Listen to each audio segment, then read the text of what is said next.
I had just inherited $80 million and thought I could finally bring my sister a surprise that would heal our broken bond. Instead, a truck slammed into my car on a quiet Asheville street. I woke up in the hospital with broken bones, bruised ribs, and a head that wouldn't stop spinning. She never came. When I finally called her, her voice was cold, almost bored. "I'm too busy for you." Days later, she walked in not with flowers, not with comfort, but with a man on her arm. And when he looked at me, his face turned white. His voice shook the walls. "Oh my God, you're my..." But before I share my story with you, I'd love to know you're here with me. Drop a simple hi in the comments or tell me where you're watching from. Sometimes knowing someone is listening makes all the difference. Thank you. And now, let me tell you everything. And if my story touches you, please subscribe to the channel. Your support means more than you think. It tells me my voice matters. My name is Aurora Sterling, and this is the truth I never thought I'd have to tell. The air inside the Pentagon always carried a strange mix of order and suffocation, a rhythm I had learned to live by for more than a decade.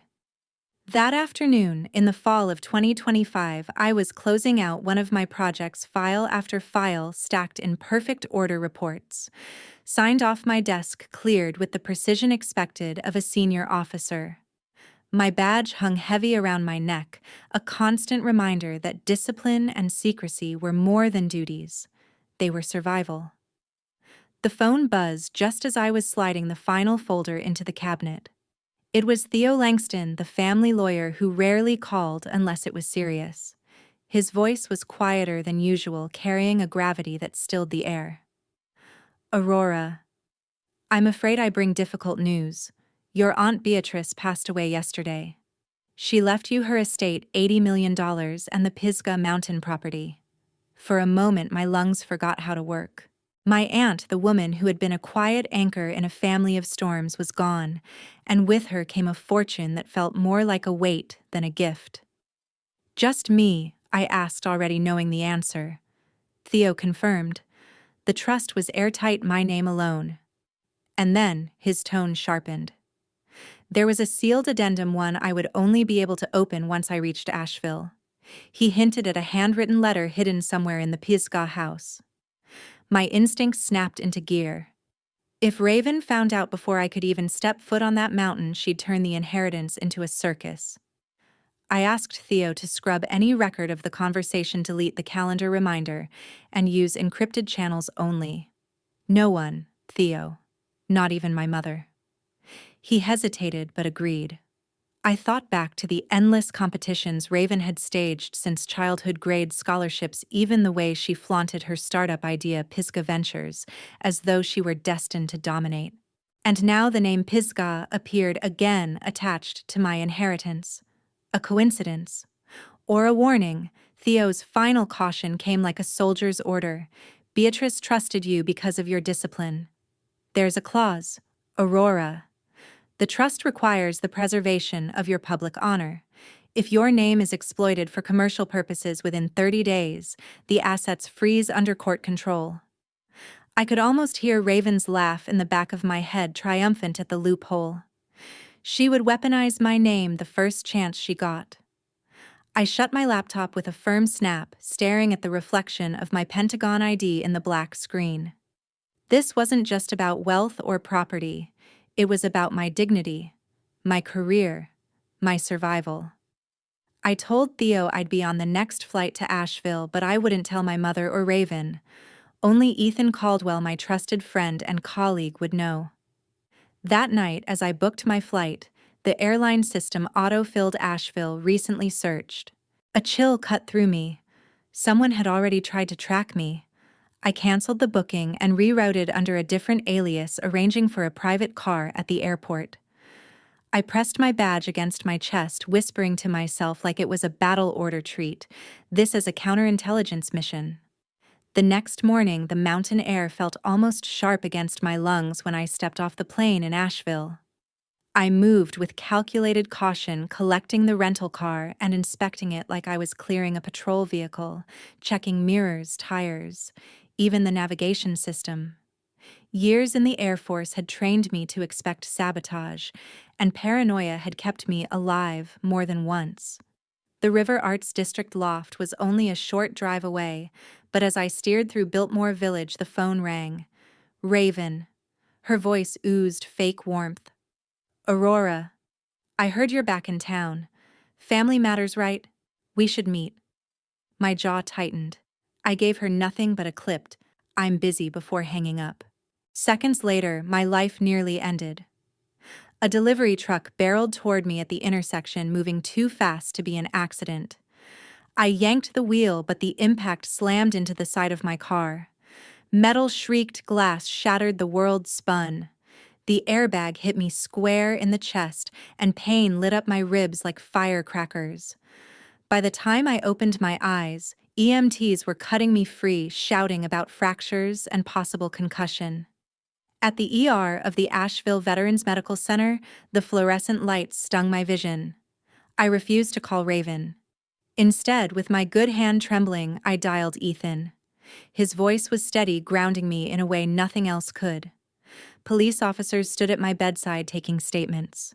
A witness swore the truck accelerated just before hitting me. My military mind cataloged every detail: license plate, smudged driver, oddly calm, no skid marks where there should have been. The doctor came back with another unsettling piece: my file had already been pulled 10 minutes before I even arrived by someone claiming to be a family member. My skin crawled.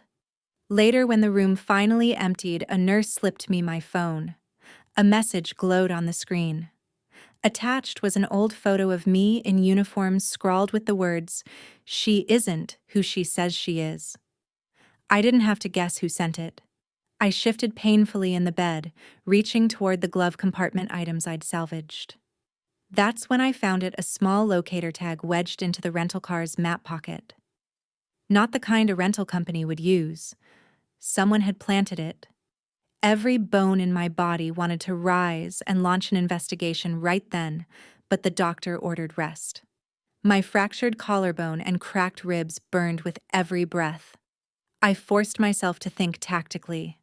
I told the hospital staff that under no circumstance should anyone but Theo or Ethan access my records or visit me. Just as I closed my eyes, the phone buzzed again. Another message. "Meet me at the mountain house tonight." Attached was a photo of the Pisgah estate gate standing ajar under the gray autumn sky. My pulse quickened. This wasn't coincidence anymore. It was a message and a threat. By noon, the morphine fog had thinned enough for the edges of the room to come back into focus, the wall clock ticking like a metronome, the IV drip whispering beside me, the smell of antiseptic and overbrewed coffee. I was halfway through a breathing exercise when the door opened and Raven walked in, as if she owned the building, a smile polished for cameras and courtrooms. Beside her trailed Lieutenant Zara Blake, eyes bright with the kind of eagerness I'd seen in second lieutenants before their first hard lesson. "I'm her sister and family representative," Raven announced to the nurse without waiting for acknowledgement. Then she turned to me and produced a thick folder. "We just need your signature so I can handle your medical decisions and assets while you recover." Everyone's worried. I asked for the folder and scanned. The language was careful, almost elegant, until it wasn't. Buried under a paragraph about temporary authority was a clause authorizing my representative to discuss investment opportunities related to a company I had never joined, all under my name. I read it twice to be sure. "Why is Pisgah Ventures mentioned in my medical power of attorney?" I asked quietly. Raven's smile didn't flicker. "It's just boilerplate. You know how lawyers are." I looked past her to Zara. "Who told you to come?" She straightened, then faltered. "Ma'am, I was told you wanted me to be a bridge to a veteran community program and introduce partners. Ms. Moreau said you couldn't make the meeting." The way she said my sister's last name, formal rehearsed, told me she didn't know Raven as well as she thought. I put Theo on speaker and set the phone on the tray table. His voice was crisp, all business. I read the clause aloud. He didn't need a second pass. "Do not sign anything," he said, tone flat enough to cut glass. Ms. Moreau, the trust, has a condition requiring the preservation of Ms. Sterling's honor. Any exploitation of her name for commercial purposes will be reported and could trigger court oversight. You are now on notice. Raven's eyes chilled. Of course, she said sweetly and angled her phone toward me, the camera lens bright like a fly's eye. Let me at least get a picture so people know she's okay. I shifted my shoulder against the pillow pane thundering through the fracture. Put the phone down, I told her. The nurse stepped forward, unimpressed. No photography, she said, hand on the door. Visiting privileges are for patient care, not publicity. Raven laughed but didn't argue. She'd already taken in enough details. When she turned away, I saw the last page of the packet and caught the faint graphite of a check mark, like a practice stroke, where a signature would go. Her pen had been there before mine. I slid the page back and closed the folder. You'll need to leave, I said. Lieutenant Blake can stay for 1 minute. Raven pretended not to hear, but the nurse was already guiding her toward the hallway. The door clicked shut behind her. Zara's cheeks were pink with embarrassment. I never meant to overstep, ma'am, she said. I was told there's a site survey at your mountain property tonight. I thought it was your plan. I held her gaze. Who invited you? A calendar email from Ms. Moreau's assistant. She said you were copied, but my inbox shows only my address. I nodded toward the window where a slice of Blue Ridge sky hung between blinds. You're not the first person she's pulled into something under my name, I said. You don't have to be the next. Theo returned to the line long enough to say he would circulate a written notice to the hospital and send a formal warning. After Zara left, I texted Ethan an update. He called within minutes, voice low like he'd ducked into a stairwell. Preliminary on the truck, he said. Temporary plates. VIN traces back to a distributor whose books show payments from a holding that links to Vincent Cole. It's not proof, but it isn't nothing. The name landed with a thud I felt in my ribs. Vincent had sniffed around mountain properties for years, buying charm and zoning variances in equal measure. If he and Raven had found each other, money wasn't the only thing at stake. I swallowed a pain pill and forced my mind to organize. I had an injured body and a narrowing window. I asked the head nurse to flag my chart no visitors except for Theo and Ethan. No information released no matter who asked. She printed a red banner and clipped it to the foot of my bed. We've had our share of headline hunters, she said. We'll keep your door quiet. Outside, a cart squeaked past the ordinary hospital music that never stops. My phone vibrated on the tray, with a number I recognized from the property manager. Ms. Sterling, he said, careful and apologetic at the same time. A team calling themselves event planners just used the MasterCard to open the Pisgah gate. They say there's a scheduled walkthrough in your name for tonight. Through the window, a cloud shadow moved across the parking lot like a curtain drawing down. I flexed my bandaged hand and measured the ache. Lock it down, I said. No one sets foot on that property unless I'm standing there. I ended the call and stared at the ceiling tiles, feeling the plan pull itself together like a map unfolding. If they wanted to stage my name on my ground, I would choose the ground and the time. And I would not be standing alone. By late afternoon, the pain had settled into a dull, obedient throb, the kind a soldier can work around. Discharged with strict instructions, I rode the elevator to my loft and let the clean lines of the River Arts District steady me. The package was waiting at my door like a patient animal. No return address, my name printed with a printer that hadn't been calibrated in months. Inside, a letter on heavy paper accused me of manipulating my aunt's will, the sentences laced with just enough legal varnish to unsettle anyone who didn't know better. Copies, the note claimed, had already been sent to colleagues and contacts. There was a rhythm to the phrasing that wasn't Raven's, but the choreography was hers. Ethan arrived with an armful of takeout and a portable lamp he set on the kitchen island, like we were about to interrogate the paper itself.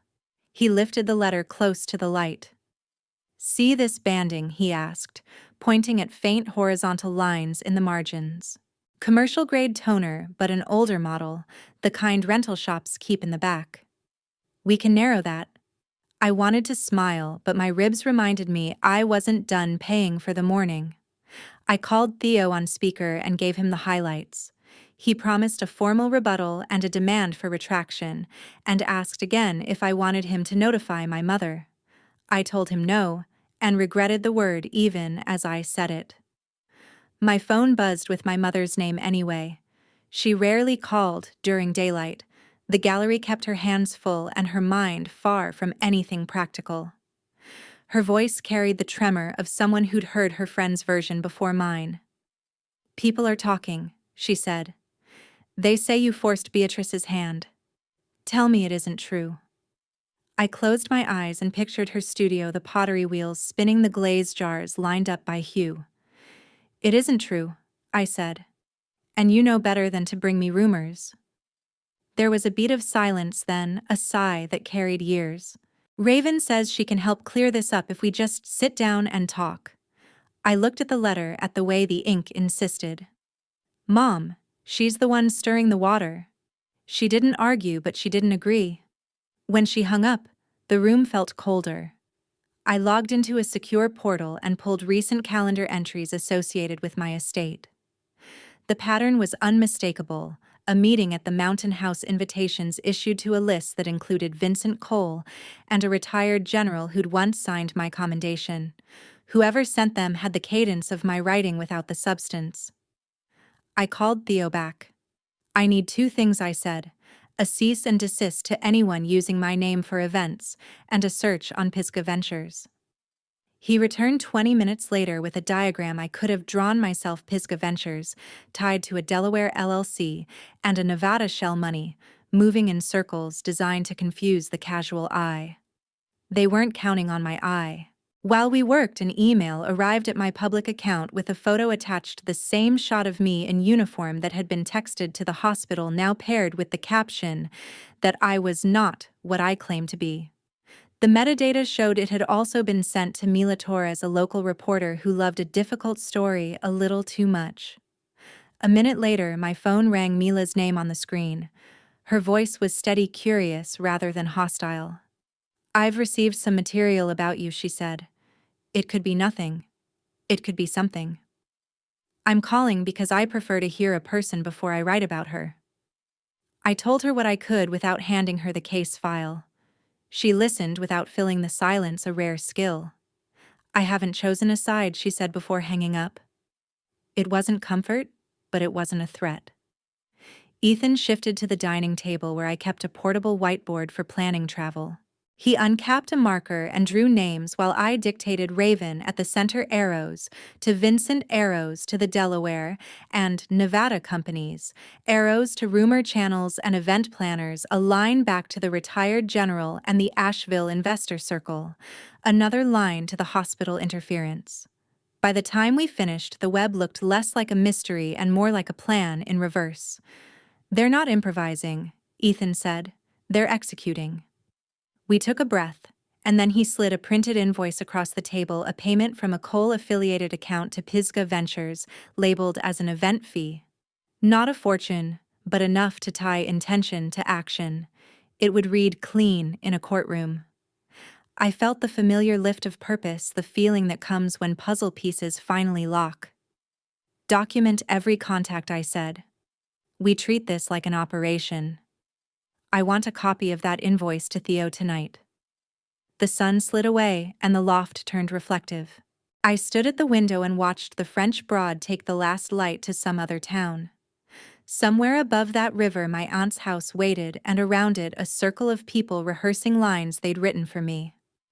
I tightened the sling on my shoulder and forced my breathing to the pace the doctor wanted. There would be time to move. There would be a right way to move. My laptop chimed with a new email. No subject line, sender masked behind an address that meant nothing. The message was short. "If you want this to stay quiet, transfer a portion of the inheritance." A zip file sat below the sentence like a live wire, locked with a password I was invited to request. I didn't open it. I saved it to an isolated drive and shut the lid. "They're overextended," Ethan said softly. "People who think they have you cornered always talk too much." I uncapped the marker and added one more circle to the board, an unknown actor behind the messages. Maybe someone on Vincent's payroll, maybe someone who owed Raven a favor. Then I took a photo of the board, wiped it clean, and started again, this time with actions rather than names. Theo's letters, hospital flags, security at the mountain gate. A call to the retired general not to plead, but to warn him what he was walking into. And a meeting with Mila on neutral ground, where I could give her enough to ask the right questions when the noise began to rise. When I finally lay down, the ceiling looked less like plaster and more like a map of the next 48 hours. I timed my breath to the beat of my heart and listened to the city hum. Outside, someone laughed and a dog barked and a car door thudded shut. Ordinary sounds, the kind that keep a person from drifting too far into fear. My phone glowed one more time from the nightstand, the anonymous message pulsing like a dare. I let it sit steady in the dark and promised myself that if they wanted to negotiate with shadows, I would meet them in the daylight with names, dates, and paper. The mountain would not be theirs. Neither would my name. The night had settled thick over Asheville when I heard the knock at my loft door. The French Broad shimmered outside the windows under the amber glow of street lamps, calm and indifferent, while inside, I braced myself for the storm. I opened the door to find Raven standing with our mother Clara, both holding folders as if they had come straight from a boardroom. Raven swept inside without invitation, setting a glossy packet on my dining table with theatrical precision. "Here's the family plan," she announced, her voice pitched for an audience. "Pisgah Ventures is going to secure the estate, but only if you agree to share. Otherwise, you're dragging all of us down." Clara's eyes flicked between us, her hands twisting, clearly torn but leaning toward Raven. I sat down slowly, keeping my breathing even against the ache in my ribs. "You came here to demand, not to discuss," I said. Raven's smile sharpened. "You don't deserve what Beatrice left you. Everyone knows you're nothing without that uniform." She tapped the packet. "This is how we fix the family's image. Investors are ready, but we need your signature." I opened the folder and leafed through. The pages were a collage of fake permits, doctored licenses, and a copy of the defamatory letter I had received the day before. "This is forgery," I said flatly. "You've made mistakes you can't walk back." Her face cracked. She raised her voice, shouting that I had always lorded over her, always been the chosen one while she was left behind. "You think discipline makes you better than me? You've been living off a costume your whole life. Take it off, and what's left? Nothing." Her words were shrill, desperate, and for the first time stripped of polish. Clara covered her mouth with her hands, tears streaking down her cheeks. "I did this," she whispered. "I always compared you two. I always made Raven feel less. I never meant for it to fester." The confession cut through the room, but Raven didn't pause. She slammed her palm on the table and stormed toward the door. In her rush, she left her bag by the chair. I saw the edge of an invitation sticking out, embossed with my name, as the host of an event at the Pisgah house. As the door slammed, my phone vibrated. An email had already begun circling through Asheville's networks. "Aurora Sterling under internal investigation by the Air Force." I didn't need to guess who had planted it. My reflection in the glass caught my own face, bandages, bruises, shadows under the eyes, but my stance was steady. I pressed my injured hand to the window, the river cold and dark beyond. I promised myself out loud that neither money nor reputation would slip from my hands. Whatever this became, I would fight it head on. The phone buzzed again. A new message, this time from an unknown number. "Meet me at Blue Ridge Brew. I have information about Raven and Vincent. MT." I read it twice, then 3 times, hearing the weight of the next step in every letter. Blue Ridge Brew was bustling by late afternoon, the air warm with roasted coffee and chatter, a sharp contrast to the undercurrent of surveillance that prickled my skin the moment I stepped inside. Ethan flanked my left, steady and silent, while I scanned the tables. Mila Torres raised her hand from the corner booth, her eyes sharp behind strands of dark hair, the look of a reporter who knew she was straddling the line between story and danger. She didn't waste time. Your sister approached me. Promised exclusives, promised access, said if I helped shape the narrative, I'd be the first to break it. At first I believed her, but then I started receiving anonymous emails with threats. That's not how truth works. She slid a folder across the table.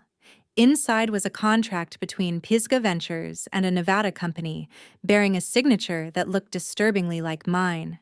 The ink had been scanned, stretched, blurred just enough to seem authentic to an untrained eye. I felt the muscles in my jaw tighten. Before I could speak, Zara Blake approached, tentative but resolute. She asked if she could sit. I owe you an apology, ma'am, she said. I let her use me. I thought I was helping veterans, but I overheard her talking to Vincent Cole about transferring the deed to your mountain property. She said you'd never know until it was too late. Her words cut through any doubt left. I pulled a small whiteboard from my bag and laid it flat on the table, uncapping a marker with my good hand.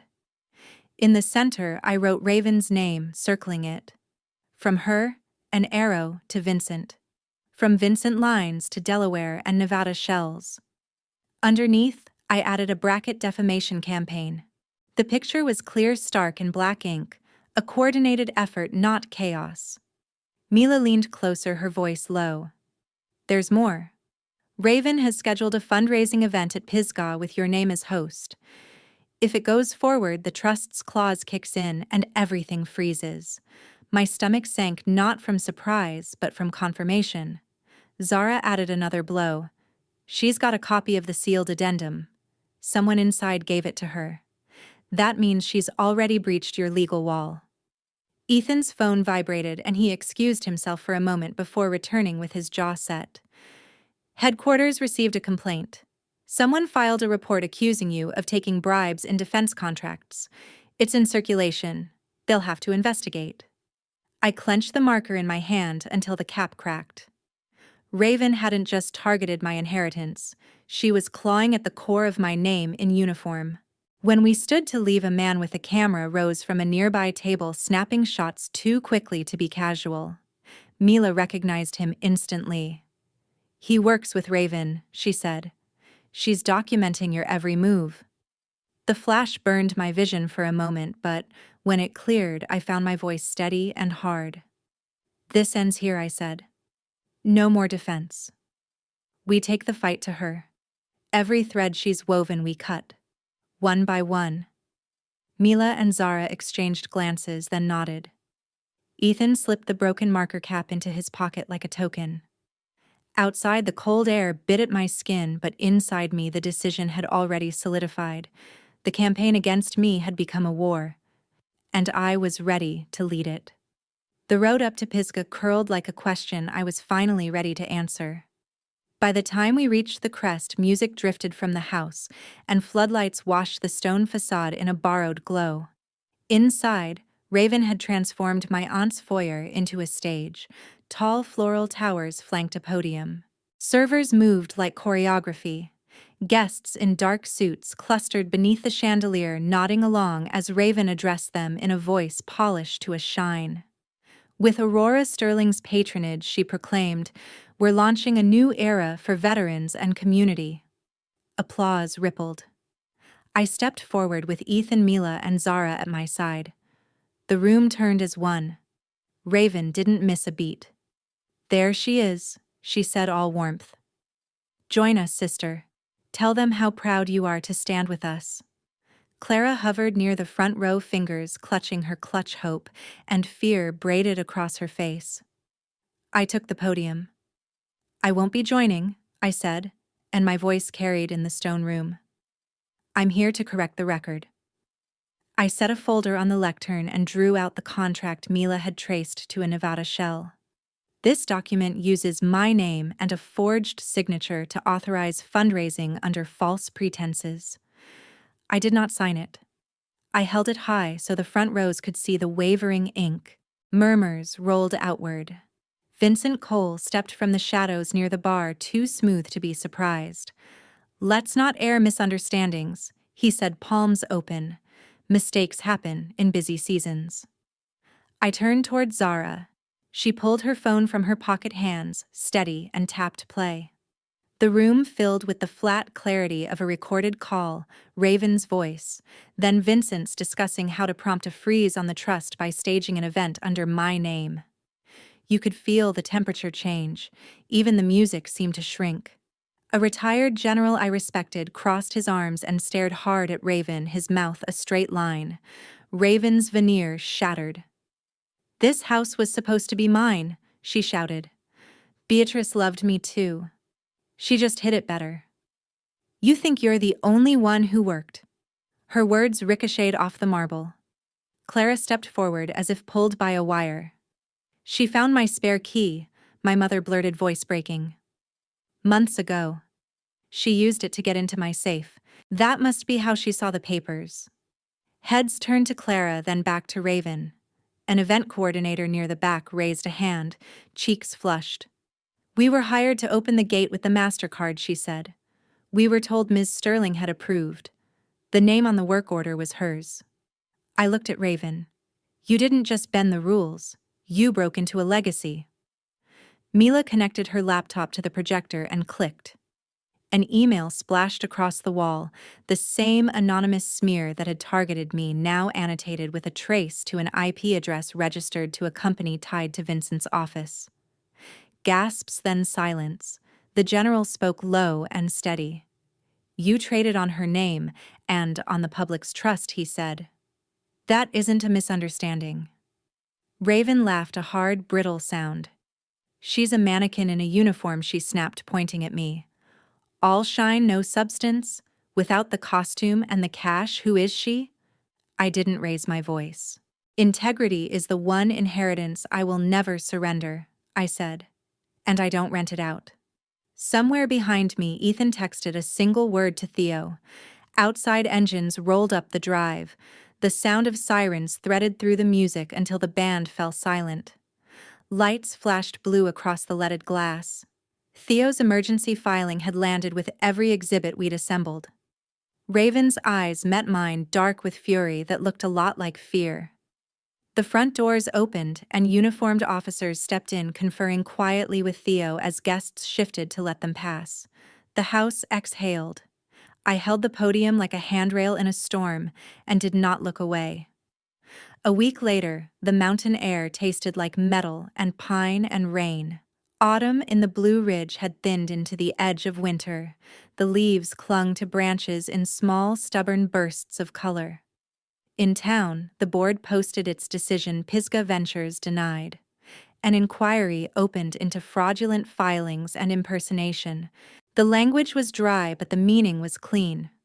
Mila's article ran the same morning, a front-page lattice of names, dates, emails, and bank trails that turned rumor into record. Calls that had once come to congratulate Raven stopped coming at all. Asheville has a way of remembering who placed the ladder and who tried to kick it out from under others. Raven left before dawn 2 days later. Someone at the airport saw her at the rental counter with a single suitcase and a pair of sunglasses that didn't match the weather. The city didn't cheer and it didn't jeer. It simply moved on the way rivers do.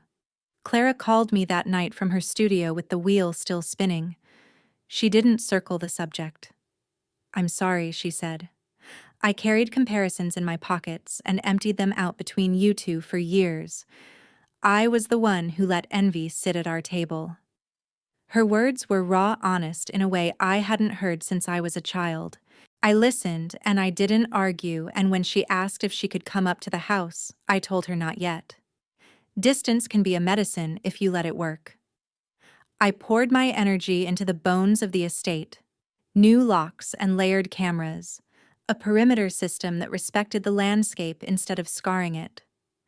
I walked room by room, brushing dust from mantels and opening windows that hadn't been opened since spring. In the library, I righted the brass reading lamp and pressed my fingers to the worn leather of the chair my aunt favored. In the blue bedroom, I folded back the quilt and found the faint smell of cedar. The house felt less like a relic and more like a promise kept. It was in the small office at the back of the second floor that I found the letter. Taped beneath the false bottom of a drawer, it fit my palm as if it had been waiting for it. The handwriting stopped my breath. My aunt did not waste ink. She thanked me for showing her that duty could be a quiet thing, not a performance. She wrote that she had chosen me not because I was perfect, but because I had learned to be steady when no one clapped. She asked me to guard the house and the legacy not as trophies but as tools. And then came the line that made the room tilt. There is a person who watched over you from the day you took your oath. Someone who knew the shape of your burdens and sent word to me when those burdens grew heavy. I sat with that sentence until the sunlight slid away, feeling the humbling weight of being seen. Mila drove up on the third afternoon with a thermos of coffee and a question.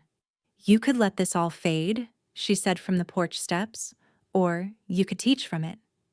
She wanted a column, a monthly piece about honesty about what it costs and what it pays back in a town that values story as much as success.